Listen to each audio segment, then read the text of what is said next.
আওয়ামী লীগের পলাতক প্রধানমন্ত্রী শেখ হাসিনার চাচাতো ভাই শেখ সালাউদ্দিন জুয়েলের ভারতীয় নাগরিকত্ব পাওয়া নিয়ে একটি আধার কার্ড সম্প্রতি গণমাধ্যমে এবং সামাজিক মাধ্যমে ভেসে বেড়াচ্ছে। কিন্তু ছড়িয়ে পড়া তার এই ভারতীয় আধার কার্ড কিংবা বাংলাদেশের পরিচয়পত্রটি কি আদৌ সত্যি? বিস্তারিত শিহাব ইসলামের ডেস্ক রিপোর্টে। সম্প্রতি সামাজিক যোগাযোগ মাধ্যমে সাবেক প্রধানমন্ত্রী শেখ হাসিনার চাচাতো ভাই শেখ সালাউদ্দিন জুয়েলকে ভারতীয় আধার কার্ড ইস্যু করার দাবি তুলে একটি ছবি ভাইরাল হয়েছে। ছবিটিতে দাবি করা হয় যে শেখ সালাউদ্দিন জুয়েল ভারতীয় নাগরিকত্ব গ্রহণ করেছেন এবং তার নাম ভারতীয় আধার কার্ডে বিধান মল্লিক হিসেবে উল্লেখ করা হয়েছে। তবে রিউমার স্ক্যানারের বিশ্লেষণ শেষে এটি স্পষ্ট হয়েছে যে এই দাবি পুরোপুরি মিথ্যা এবং আধার কার্ডটি ভুয়া।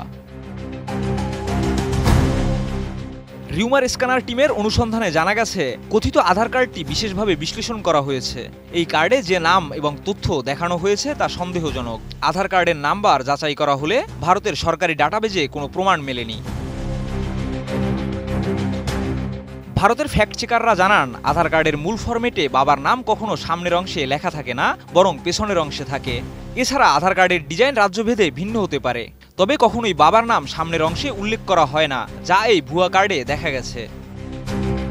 কাঠ ও পিভিসি ম্যাটেরিয়ালের সংমিশ্রণে তৈরি আধুনিক আরএফএল উডিডোর, কাঠের চেয়েও কঠোর। তাছাড়া ভারতীয় আধার কার্ডে জন্ম তারিখ এবং নামের ভুল বা অস্বাভাবিকতা থাকে না। এই কার্ডে যা দেখানো হয়েছে তা নিশ্চিতভাবেই ভুয়া। ভারতে জাল আধার কার্ড তৈরি করা একটি সাধারণ অপরাধ এবং অনেক সময় এসব কার্ড দিয়ে হোটেলে চেক ইন কিংবা অন্যান্য ছোটখাটো কাজ করা যায়। কিন্তু সিম কার্ড নিতে বা ব্যাংক অ্যাকাউন্ট খোলার মতো গুরুত্বপূর্ণ কাজের জন্য এই ধরনের জাল কার্ড ব্যবহার করা সম্ভব নয়, কারণ আধার কার্ডের সাথে যুক্ত থাকে ফিঙ্গারপ্রিন্ট এবং ওটিপি যাচাই। বিশেষজ্ঞরা জানিয়েছেন, যদিও ভারতের বিভিন্ন জায়গায় জাল আধার কার্ড তৈরি করা হয়, এই ধরনের কার্ডে সিস্টেম রেজিস্ট্রেশন না থাকলে তা সঠিকভাবে ব্যবহার করা সম্ভব নয়। এছাড়া শেখ সালাউদ্দিন জুয়েলের কথিত বাংলাদেশি জাতীয় পরিচয়পত্রটি নিয়েও সন্দেহ রয়েছে। ওই পরিচয়পত্রের ইংরেজি বানান এবং স্বাক্ষরের মধ্যে অস্বাভাবিকতা রয়েছে। জাতীয় পরিচয়পত্রে পিতার নামের স্বাক্ষর ছিল, যা একেবারেই অস্বাভাবিক। এমনকি গভর্নমেন্ট এবং পিপলস শব্দের নামের বানানো ভুল ছিল, যা জাল পরিচয়পত্র তৈরির লক্ষণ।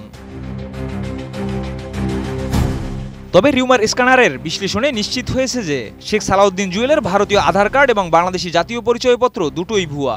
কোনোভাবেই এই পরিচয়পত্রগুলো সত্য হতে পারে না। তাই সামাজিক যোগাযোগ মাধ্যমে ছড়ানো এই ধরনের তথ্যগুলো বিশ্বাসযোগ্য নয় এবং এগুলো শুধুমাত্র বিভ্রান্তি সৃষ্টির উদ্দেশ্যে প্রচারিত হয়েছে। শিহাব ইসলাম, এটিএন নিউজ।